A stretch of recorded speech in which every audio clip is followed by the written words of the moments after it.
దళిత బంధు నగదు జమ కాలేదని కరీంనగర్ ప్రజావాణిలో ఫిర్యాదు చేశారు బాధితులు. హుజూరాబాద్ లో పైలట్ ప్రాజెక్టు కింద గత బీఆర్ఎస్ ప్రభుత్వం చేపట్టిన దళిత బంధు పథకం నిధులు అందలేదన్నారు. రెండో విడతలో 4000 మందికి మంజూరైన యూనిట్లకు నగదు విడుదల కాలేదని కలెక్టర్ కు కంప్లైంట్ చేశారు లబ్ధిదారులు. పైలట్ ప్రాజెక్టు కింద మాకు దళిత బంధు ఇష్యూ చేయడం జరిగింది హుజూరాబాద్ నియోజకవర్గంలో.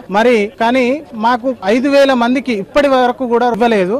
సెకండ్ విడత మేము రేవంత్ రెడ్డి గారికి ఒకటే విన్నవించుకుంటాం, దయచేసి మాకున్న మా బ్యాంకులలో పడ్డ అమౌంట్ ను మాకు రెండో విడత ఇవ్వాలని ప్రాధేయపడతా ఉన్నాం. కేసీఆర్ ప్రవేశపెట్టిన ఈ 10 లక్షల మాకు అసలు వచ్చిన సగం ఆ సగంలో రెంట్లకి అయిపోయినాయి. మేము ఎట్లా బతుకుతాం? మాకు బతుకు లేకుండా అయిపోయింది. ఇప్పుడు అప్పులు తీసుకొచ్చి రెంట్ కట్టుకునే పరిస్థితి. ఇక అంటే కలెక్టర్ ఆఫీస్ ఏ 10 సార్లు వచ్చినా కానీ రాలేదు. ఇక రాకుండా ఇక ఊకుంటున్నాం. ఇప్పుడన్నా రేవంత్ రెడ్డి మాకు కొంచెం సహాయపడ్డట్టుగా మాకు అందరికి కూడా జర ఇచ్చేటట్టుగా చేయమంటున్నాం అంతే. కరీంనగర్ కలెక్టరేట్ ప్రజావాణిలో సమస్యలు చెప్పుకునేందుకు క్యూ కట్టారు జనం. జిల్లాలోని గాంధీ రోడ్ లో ఏర్పాటు చేసిన బ్రాండీ షాప్ పై ఫిర్యాదు చేసినా పట్టించుకోవడం లేదని అశోక్ అనే వ్యక్తి పెట్రోల్ పోసుకుని నిరసన తెలిపాడు. లాస్ట్ మంత్ వచ్చినాం, మేము వస్తే మేడము ఓకే చేస్తాము అని అన్నది. 40 మంది ఉండగాలని తీసుకొచ్చి వైన్స్ ఓపెన్ చేపించిండు. మేము పోయి అడిగితే మా మీదకి దొబ్బుకుంటా, మా మీదకి తిట్టుకుంటా, పోలీసులు ముంగట పెట్టుకొని మమ్మల్ని మీరు ఏం చేసుకుంటారు మీరు చేసుకోండి అది అని చెప్పి మమ్మల్ని ఈ విధంగా చేస్తున్నాడు.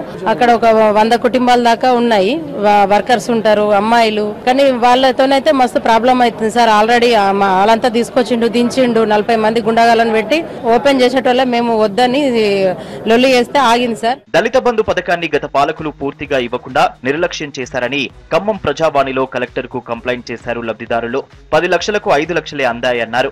అకౌంట్ లో నుంచి నగదు భారీగా కట్ అయిందని ఆవేదన వ్యక్తం చేశారు. అధికారులకు తెలిపినా స్పందించట్లేదన్నారు దళిత బంధు బాధితులు. దళిత బంధు అనేది చింతకాని మండలంలో పైలట్ ప్రాజెక్ట్ ఎంపిక చేయడం జరిగింది. కొంతమందికి గ్రౌండింగ్ పూర్తయింది, కొంతమందికి గ్రౌండింగ్ పూర్తి కాలేదు. కొంతమంది 10 లక్షలలో 5 లక్షలు వచ్చాయి, 5 లక్షలు రాలేదు. కొంతమంది అకౌంట్ లో నుండి కట్ అయ్యాయి. అవి అధికారులు అడిగితే ఏం చెబుతున్నారు, మాకు సంబంధం లేదని చెబుతున్నారు. కొంతమంది నిర్లక్ష్యం వల్ల అంత ఫిల్ అవ్వలేదు అన్నట్టు. 10 లక్షలకి 10 లక్షలు చాలా మందికి అవ్వలేదు. ఎలక్షన్ మూమెంట్ కల్లా వస్తాయన్నారు, ఎలక్షన్ నోటిఫికేషన్ అయిపోయింది, తర్వాత వస్తాయన్నారు. మీ డబ్బులు మీకే ఉన్నాయి, ఆడిపోలేదన్నారు. అకౌంట్ లో చూస్తేనే డబ్బులు లేవు మా దగ్గర. మేము ఎవరిని అడగాలో మాకు అర్థం కావట్లేదు. మేడ్చల్ మల్కాజ్గిరి కలెక్టరేట్ లో జవహర్ నగర్ లోని ప్రభుత్వ భూములను కబ్జా చేస్తున్నారని ప్రజావాణిలో ఫిర్యాదు చేశారు బీఆర్ఎస్ నేతలు. కోట్ల రూపాయల విలువ చేసే 5 ఎకరాల ప్రభుత్వ భూమిని బీఆర్ఎస్ మేయర్ మేకల కావ్య అక్రమంగా ఆక్రమించారని కంప్లైంట్ చేశారు. అధికారులకు ఫిర్యాదు చేస్తే ఇంటికొచ్చి బెదిరిస్తున్నారని బీఆర్ఎస్ మేయర్ కావ్యపై సొంత పార్టీ కోఆప్షన్ సభ్యురాలు ప్రజావాణిలో కంప్లైంట్ చేశారు.